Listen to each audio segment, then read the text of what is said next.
All right, good evening, ladies and gentlemen. Here you are again, or here I am again, Marcus, creating another video. This time, now I get it, all right?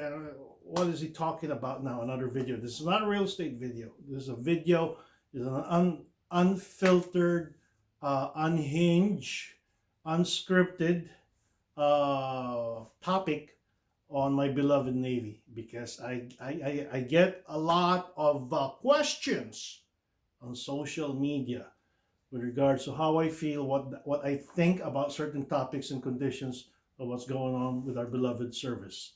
Okay, so feel free. I thank you guys for asking these questions, but for me to answer them, as I'm trying my best to answer them as much as I can, as soon as I can.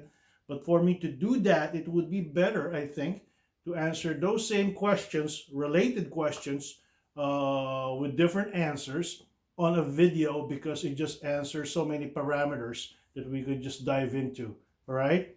A lot of folks had asked me or had actually expressed their feelings about where our Navy is going to, especially in the Western Pacific. I'm Filipino. You guys know my background. I was recruited back home in the Philippines, and now people believe that the flashpoint is going to be in the South China Sea. And I am very worried, especially not being able to contribute. I am retired Navy, and there's a lot of our folks out there that are very worried too. So we're gonna dive into this topic through different ways by dividing it through certain subsets of videos because I really don't because this topic is probably gonna take me an hour long to share my thoughts and what I think about the geopolitics involved in this, right? So for now, let's just talk about the grand picture, the South China Sea, what it's involved, and how we are going to fight, right? We have a big problem, right? Now, again, we'll deal with the other topics on other sets of videos. But for now, let's just deal with what we have, the 7th Fleet against the People's Liberation's Army's Navy. Okay, what are the numbers? There is no United States Navy sailor now active or retired that could probably say that they're not worried. Well, we are, but we're also confident and optimistic that we can do the job done. We can get the job done. The problem is we have so many problems with our Navy. Let's just start with numbers. Just humor me in this, all right? For now, let's just talk about numbers. Numbers of hull. Numbers of hulls and ships that are actively capable of deploying. Basically, how many ships do we have, right? The biggest problem we have is that we don't have enough ships. Yes, we are outnumbered. Let's just talk about numbers right now. So, numbers and quantity has a unique advantage by itself.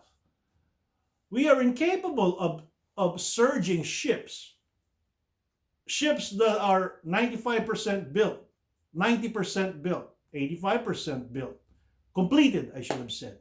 Because they're just incapable of surging out there from the ports of San Diego, Hawaii, Bremerton, Everett, Guam, to hot points, which is going to be the South China Sea.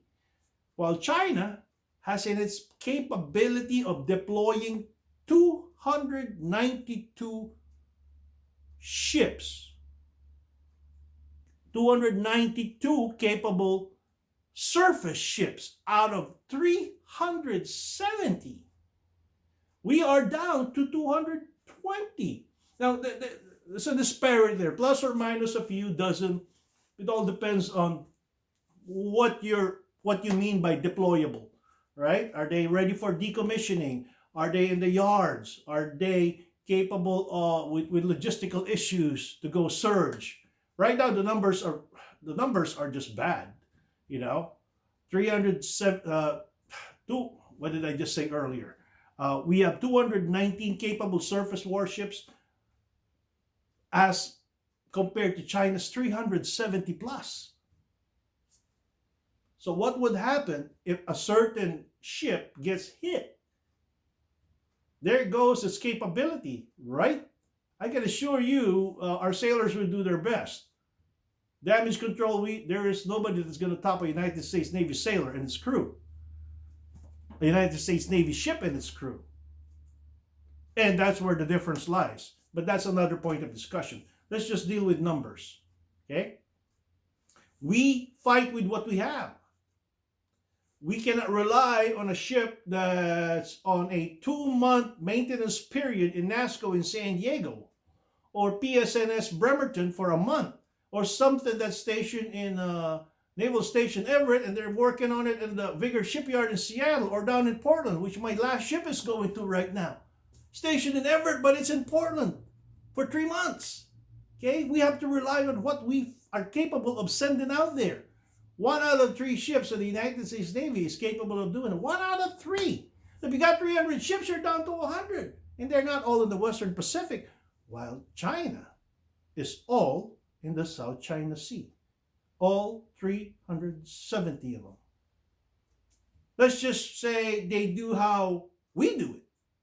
300 plus, so 100 plus is capable of surging, right?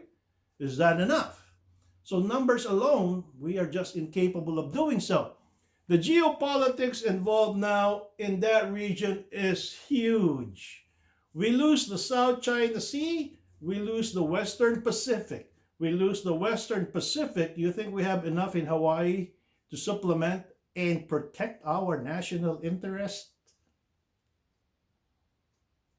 Answer that question for me. Of course, the next few topics that we're going to consider is probably going to counter the amount of ships that China has. You have to remind yourself too that we don't have the capability to build a ship in less than a year. As a matter of fact, that's where we got beat again by China. They have 13 naval shipyards as compared to our 7. One, their biggest naval shipyard, is bigger than the combined first 6 largest of ours. That's why they are capable of building as much ships as they can in the span of 1 year. They could build 6, 7 to 8 ships, depending on the class and the size, in 1 year. While our FFGX program is 5 years behind, and we still have to lay its keel. We have ships, like for example, the Ticonderoga class cruisers. We have no replacement, even in the drawing board. We decided to fund 7 of them, 5 or 7. I don't have a script in front of me, right? So I'm just doing this by my memory. I think it's 7 of them. We funded them for $5 billion to extend their life by another 5 years, to be able to conduct at least 1 to 2 deployments. Guess what? None of them have. And they are so sea incapable of deploying that NAVC and ATGs, which had inspected them, says they are not even seaworthy. So we have numerically inferior ships able to deploy.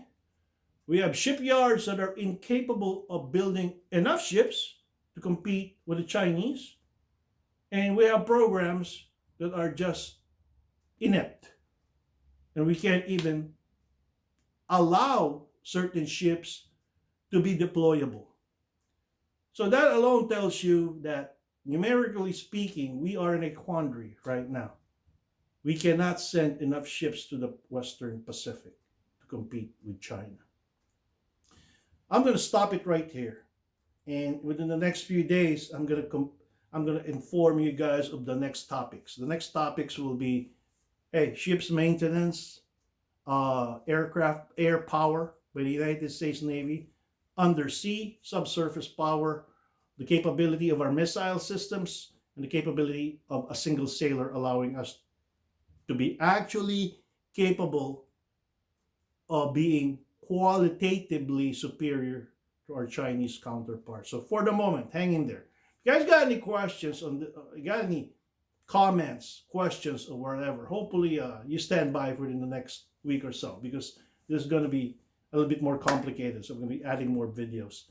To our men and women out there, sons and daughters and brothers, sisters, come on home. We all love you. There's a reason why myself is retired, because of you guys that are out there. Guys, enjoy the evening. Post.